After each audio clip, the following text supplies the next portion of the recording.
आपके सामने इंफॉर्मेशन लेकर आया हूँ टीटी न्यूज के बारे में, यानी दिशा टोटल मार्केटिंग के बारे में। दोस्तों, आपको जान के बड़ी खुशी होगी कि जैसा कि आपको पता ही था कि हमारे जो सीएमडी हैं इस कंपनी के दिशा टोटल के, वो कई दिनों से क्या लगभग 1-1.5 महीने से जेल में थे और आज जो है वो जेल से जो है रिहा कर दिए गए हैं पेपर जो है वेरिफिकेशन होने के बाद। दोस्तों, कई लोगों के मन में ये ख्याल आ रहा था कि भाई अगर ऐसा क्या हुआ कि कंपनी जो एकदम से बंद हो गई, सीएमडी जो है जेल में चला गया। तो दोस्तों, जो खबर मेरे हाथ लगी है नासिक से वो ये थी कि किसी ने 420 का केस जो है कंपनी पर कर दिया था और उसको ये कहना था कि कंपनी जो है लोगों से पैसा इन्वेस्टमेंट करवा रही है और अपना जो है ब्लैक मनी को जो है व्हाइट मनी कर रही है। तो दोस्तों, केस जो था कोर्ट में इस लेवल पे था कि ये सिद्ध किया जाए कि ये ब्लैक मनी है या इन्वेस्टमेंट है क्या। लेकिन यहाँ पे सीएमडी के पक्ष से जो एडवोकेट थे उन्होंने ये कहा कि ये इन्वेस्टमेंट प्लान नहीं है बल्कि ये परचेज का प्लान है, यानी कि रीपरचेज का। लोग जो रीपरचेज करते हैं उसके बेस पे जो है पैसा का जो है बंटवारा होता है। तो दोस्तों, ये जो मोटी मोटी बातें हैं जो मेरे को पता लगी जो आपको बता दी मैंने। बाकी जो कंपनी कब से स्टार्ट होगी इसके बारे में आपको बता दूं।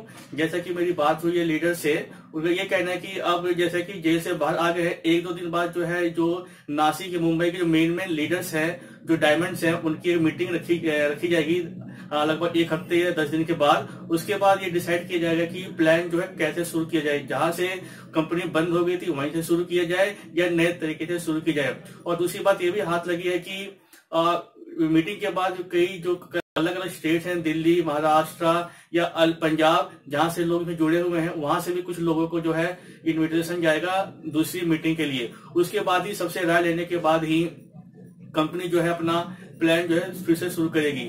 इसमें दोस्तों, जहां तक मुझे पता है ये जो महीना है मार्च का पूरा लग जाएगा। इसके पीछे कारण ये है कि पुलिस ने कंपनी के जितने भी हार्ड डिस्क थे, जितने भी लोगों का डाटा था, सबको सील कर रखा है और अभी भी सील है। तो दोस्तों, कंपनी से जैसे वो बाहर आ चुके हैं तो इस सील को दोबारा खुलवाने के लिए एक एप्लीकेशन जो है सीएमडी की तरफ से कोर्ट में जाएगा और पुलिस को जाएगा, ताकि जो है सील को जो है खोला जा सके।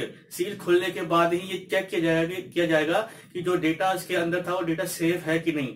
क्योंकि जहां तक मुझे पता है इस तरह का डेटा जो है सेफ कर लिए जाते हैं और इनका बैकअप जो है ले लिया जाता है। अगर बैकअप नहीं लिया गया हो तो सबको एक नई आईडी मिलेगी और अगर बैकअप होगा तो पुरानी आईडी ही दोबारा से एक्टिवेट हो जाएगी। तो दोस्तों, घबराने की कोई बात नहीं है। जाहिर सी बात है कि सीएमडी अगर जेल से बाहर आया है, इसका मतलब ये है कि जो भी डॉक्यूमेंट के कोर्ट के सामने रखे गए वो सच साबित हुए हैं, वो ठीक है, लीगल है।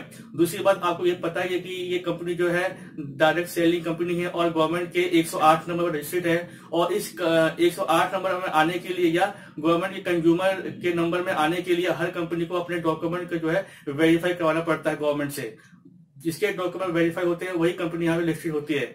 तो दोस्तों, इस कंपनी के जो डॉक्यूमेंट पहले भी वेरीफाई हो चुके थे, तभी कंपनी जो है 108 नंबर पर लिस्टेड थी। दूसरी बात, सीएमडी साहब के रिलीज होने का मतलब यह है कि वो डॉक्यूमेंट भी बिल्कुल सही है। जो डिटेल जो भी कोर्ट ने मांगे हैं वो सारी डिटेल दे दी गई है, उनकी जांच कर ली गई है, तो सारे जो है सच माने गए हैं। तो दोस्तों, हम आशा करते हैं कि आने वाले महीने के एंड तक कंपनी जो है फिर से जो है शुरू हो जाएगी। दोस्तों, जैसे जैसे नई अपडेट आएगी मैं आपको बताता रहूंगा। तो अपडेट के लिए प्लीज इस चैनल को सब्सक्राइब कर लीजिए, क्योंकि इस चैनल पे केवल वही खबर आती है जो रियल होती है, कोई अफवाह नहीं, कोई सुनी सुनाई बात नहीं।